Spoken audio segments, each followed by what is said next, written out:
Okay, we're going to be going over, this is actually going to be a review for Biology B, the Unit 2 exam. If you use this and, go back and look at it after we're done, I'm going to go through it very quickly, but it is a great exam for a great review for you. There are some questions along the way as well as at the end, and if you make sure that you know all of those, you will be guaranteed a great grade on this exam. So we want to know a little bit about the African sleeping sickness. It's found in Africa, certainly. It's caused by the tsetse fly.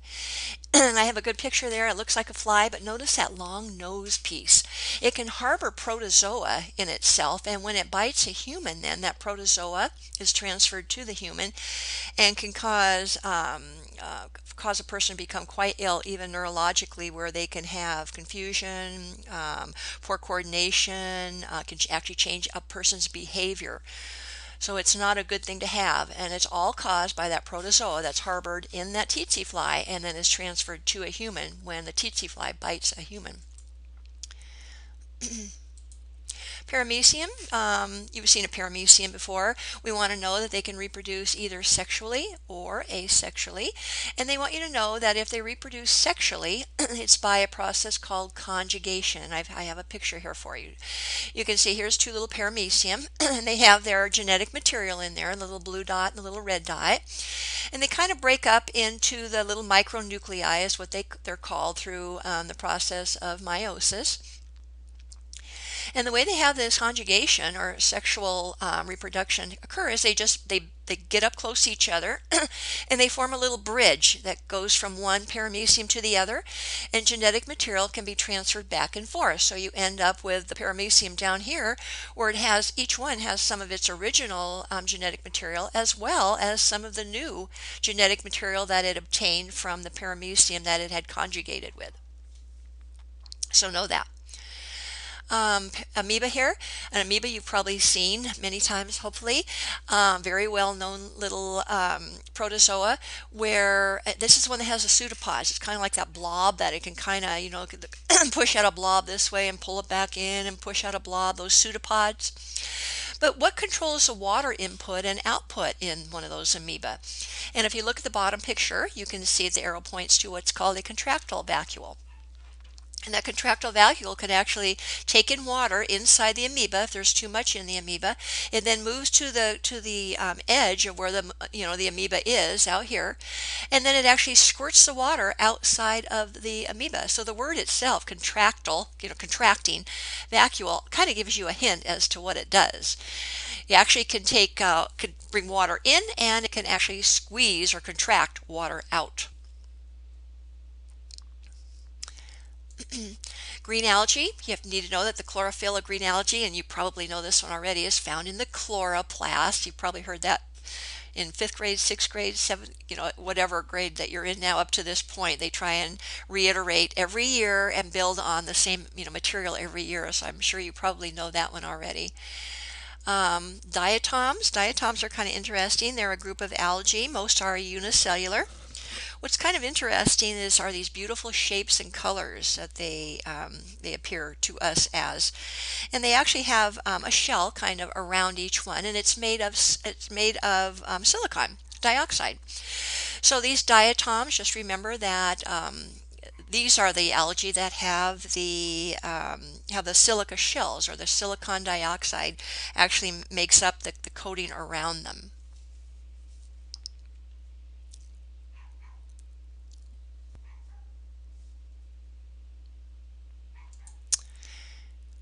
Okay, seaweed and kelp. This is kind of interesting. This is actually an algae. I bet you have seen these on the beach. And what's kind of interesting about these brown algae, you notice those air bladders. You probably stepped on them, squished them with your hand, or whatever.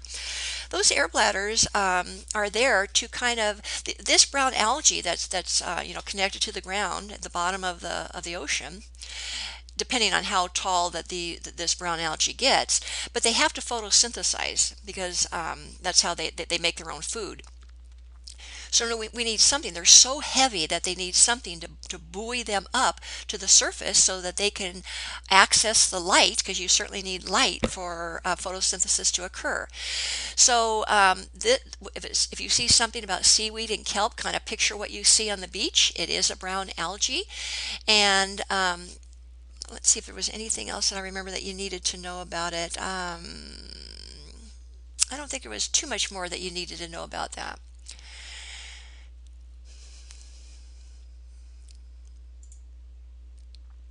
On to the next slide here. Where can algae be found? They want you to know that. What's kind of interesting, if you take a look at this list, algae can be found just about everywhere. It's not 100%, but boy, very, very close. Probably would be easier to say where can algae not be found as to list all the many, many places that algae can be found from. It can be found from snow to hot springs and boiling water and just everywhere. So they want you to know that. Dinoflagellates, these are kind of interesting. These are unicellular.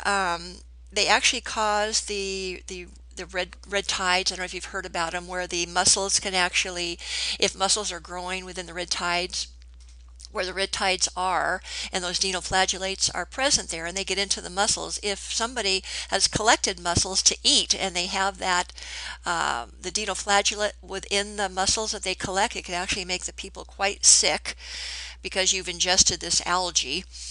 They are unicellular. Uni means one. In fact, the name dinoflagellates actually means, which is kind of interesting, they have two flagella. You can see one down at the bottom here. You can see one here wrapped around. The name itself actually means two flagella. So they're one-celled organisms that have two flagella on them. One kind of wrapped around the the middle area there, and then one that you can see a little bit more obviously down here at the bottom. And those are involved with locomotion. So if you take a peek over here, you can see that these are a large group of flagellate protists. Remember, they have the two flagella. The name itself means two flagella, which is kind of interesting, I think, if you just a tidbit of information, is that not only can these photosynthesize and make their own food, but there are some that actually ingest prey. They actually look like it. In fact, you could probably use one of these on a horror film if you enlarged it.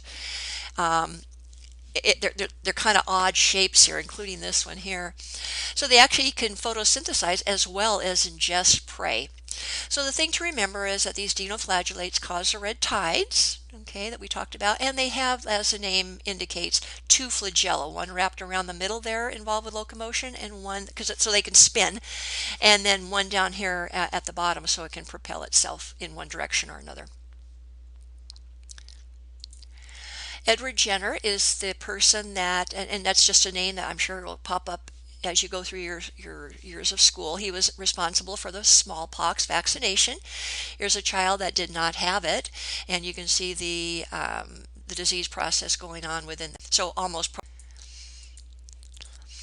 Nitrogen fixation is an interesting process where there's bacteria that oftentimes usually are found in the roots of beans and peas, also can be found in some blue-green algae, but they actually take nitrogen gas from the air, as you can see here, it is up here, and you can follow the arrow down on both sides. They actually change that nitrogen gas into a form that can be used as a nutrient for plants, so the plants can then absorb it back in as the nutrients. So it's kind of an interesting way of the cycle. It's actually called the nitrogen cycle. You may have heard that before. Mold. Do molds have roots and leaves? Well, you probably know that they don't, but what they do have are hyphae here. And hyphae is their means of growth. They don't have stems, they don't have leaves. You can see it right here, and there's under a microscope what it looks like, and here's one right down here. That's how they spread out. The molds are not part of the plant kingdom, so they don't have any chlorophyll, and they don't have any leaves or roots. Instead, they have what are called those hyphae, and so the hyphae extends. It can move around things, it can move under things, it can find its way into a multitude of places very easily. So we want you to know what hyphae are. How many kingdoms are there? Well, we probably know that there's the animal kingdom, the plant kingdom. Well, there's several others. So I want you to know how many there are, and you might want to know what they are and kind of basically what makes up each kingdom. And they specifically want you to know which two prokaryotes are found in. So I'm going to let you look that up and come up with a designation as to which of the kingdoms here can you find prokaryotes in. Halophiles, these are kind of interesting. I'm glad they had that on the test because it's a fun thing to talk about here. This is a, look here just a second, I want to make sure I tell you everything I wanted to tell you on it. As you can see from the drawing, they're found, they flourish in a certain environment that you wouldn't think that flourishing would be possible in. I'm still trying to look up, here it is. So what I would like to have you know about this, I want you to find out, I want to tell you what kingdom are the halophiles in, and which environment do they flourish so well in, which is so surprising because this environment a lot of times kills most stuff that attempts to grow in it. So I've kind of given you a hint from the picture, but I still want you to see what kingdom, where do these halophiles fit into, and what are they? If you don't know already. Gram stains are another thing that you need to be familiar with, and if you look at these three pictures down here, they all show the same thing. You know, people like to sometimes look at the same material but through different eyes, and that's what this is here. What I like this picture at the top because it kind of shows me what they're doing with an eyedropper and what they're putting onto each slide that has some bacteria in it. Let's pretend that we have a slide that we have a mixture of bacteria in it. And bacteria, I don't know if you know, can be classified as either gram-negative or gram-positive. So, you know, in trying to decipher, maybe somebody's been ill and they've cultured some material from their throat and they want to know what kind of bacteria is making this person sick. They culture it and the bacteria grow, and this is one of the first steps that they use to identify what type of bacteria is growing there from that person's throat.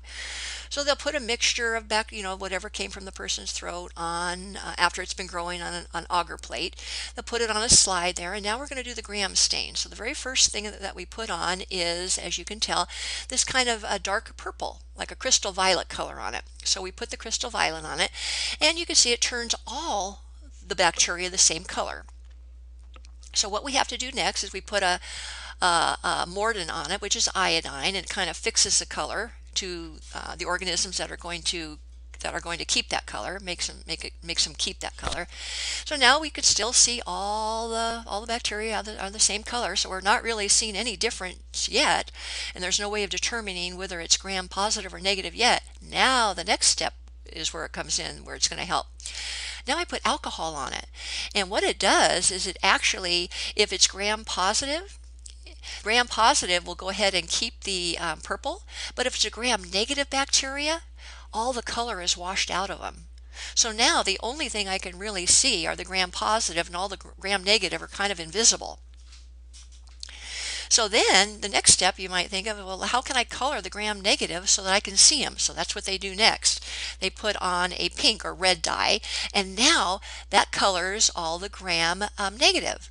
So now when I look under a microscope, just like if you look through here, let's start at the very beginning again. All the bacteria were negative. I put on the purple, crystal violet, gram positive and negative, both look the same.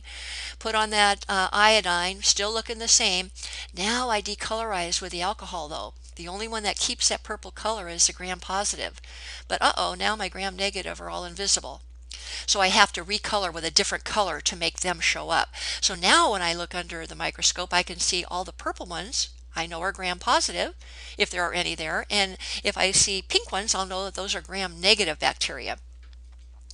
So maybe the swab from your throat, or whoever's throat they had swabbed, maybe they all come up being pink. So right off the bat, it's going to eliminate all gram-positive bacteria. I know now that it's a gram-negative bacteria, and now I could even go further to find out what kind of gram-negative bacteria is it so that I can give the appropriate antibiotic. So you need to know that. And also up here, they want you to know what actually makes the bacteria, the gram-positive and negative, whole different colors is the wall around the bacteria. So you'll notice that a gram-positive has a thick cell wall here, whereas a gram-negative only has a thin cell wall here. So they want you to know that. Then look through here, look through these questions, make sure that you can answer them. Last part here, I've taken this off of the test. This is the information that you're going to be tested on.